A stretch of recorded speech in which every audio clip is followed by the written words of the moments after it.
The Upanishads, translated by F. Muller, in two parts. Part 1, the second Aranyaka, first Aitareya, first Kanda of Aitareya Aranyaka. This is the path, this sacrifice, and this Brahman. This is the true. Let no man swerve from it, and let no man transgress it. For the old sages did not transgress it, and those who did transgress became lost. This has been declared by a Rishi, Rigveda 8:114. 3 classes of people transgressed. Others settled down round about the venerable Agni fire. The great sun stood in the midst of the worlds. The blowing Vayu air entered the Harits. The dawns are the ends of the earth. When he says 3 classes of people transgressed, the 3 classes of people who transgressed are what we see here on earth born again, as birds, trees, herbs, and serpents. When he says others settled down round about the venerable, he means those who now sit down to worship Agni, fire, or maybe just to worship with fire. When he says the great stood in the midst of the worlds, the great one in the midst of the world is meant for this, Aditya, the sun. When he says the blowing entered the Harits, he means that Vayu, the air, the purifier, entered all the corners of the earth. The 3 classes of men go to Naraka, hell. The 4th class, full of faith and desirous of reaching the highest world, worships Agni, Vayu, and other things, and goes to those realms. Vanga is explained by Vanagata Vriksha Avagada is explained by Vriya Vadya Osha Vaya Irapada is explained by Urapada Sarpa. Possibly they are all old ethnic names like Ganga, Kera, and so on. In Ananda Tirtha's commentary, Vayamse are explained by Isaka von Gabas, by Rakshasa, and Irapadas by Asuras.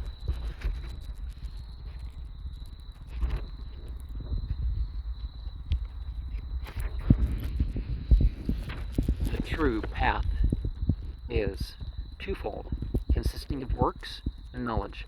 Works or sacrifices have been described in the Samhita, the Brahmana, and the first Aranyaka. Knowledge of the Brahman forms the subject of the second and third Aranyakas. The true path is that of knowledge. With the second Aranyaka, the Upanishad begins. It comprises the second and third Aranyakas and may be said to consist of 3 divisions or 3 Upanishads. Their general title is Bhavrika Upanishad, sometimes Aitareya Upanishad, while the Upanishad generally known as Aitareya Upanishad comprises the 4th, 5th, and 6th Adhyayas, only of the second Aranyaka. The character of the 3 component portions of the Upanishad can be best described in Sankara's own words. Aranyaka 3.1.1, introduction, page 306. There are 3 classes of men who want to acquire knowledge. The highest consists of those who have turned away from the world, whose minds are fixed on one subject and collected, and who yearn to be free at once. For these, a knowledge of Brahman is intended, as taught in the Aitareya Aranyaka 2:4-6. The middle class are those who wish to become free gradually by attaining to the world of Aranyaka. For them, the knowledge and worship of prana, breath and life, or worship with the breath and life, is intended, as explained in the Aitareya Aranyaka 2.1.1. The lowest class consists of those who do not care either for immediate or gradual freedom, but who desire nothing but offspring, cattle, and so on. For these, the meditative worship of the Samhita is intended, as explained in the third Aranyaka. They cling too strongly to the letter of the sacred text to be able to surrender it for a knowledge either of prana, life, or of Brahman. The connection between the Upanishad, or rather the three Upanishads, and the first Aranyaka seems at first sight very slight. Still, we soon perceive that it would be impossible to understand the first Upanishad without a previous knowledge of the Mahabharata ceremony, as described in the first Aranyaka. On this point, too, there are some pertinent remarks in Sankara's commentary on the Aranyaka 2.1.2. Our first duty, he says, consists in performing sacrifices such as are described in the first portion of the Veda, the Samhitas, Brahmanas, and to a certain extent in the Aranyakas also. Afterwards arises a desire for knowledge which cannot be satisfied except a man has first attained complete concentration of thought, ekagrata.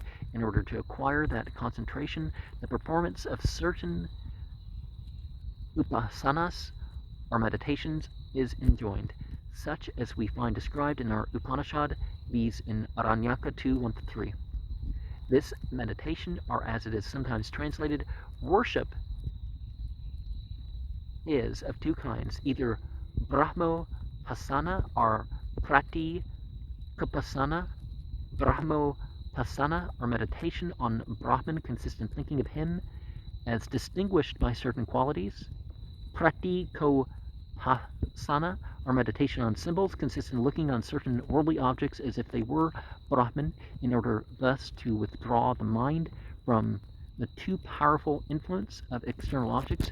These objects, thus lifted up into symbols of Brahman, are of two kinds, either connected with sacrifice or not. In our Upanishad, we have to deal with the former class only, these with certain portions of the Mahabharata, as described in the first Aranyaka. In order that the mind may not be entirely absorbed by the sacrifice, it is lifted up during the performance of the consideration of these sacrificial objects to meditation on higher objects, leading up at last to Brahman as prana, or life.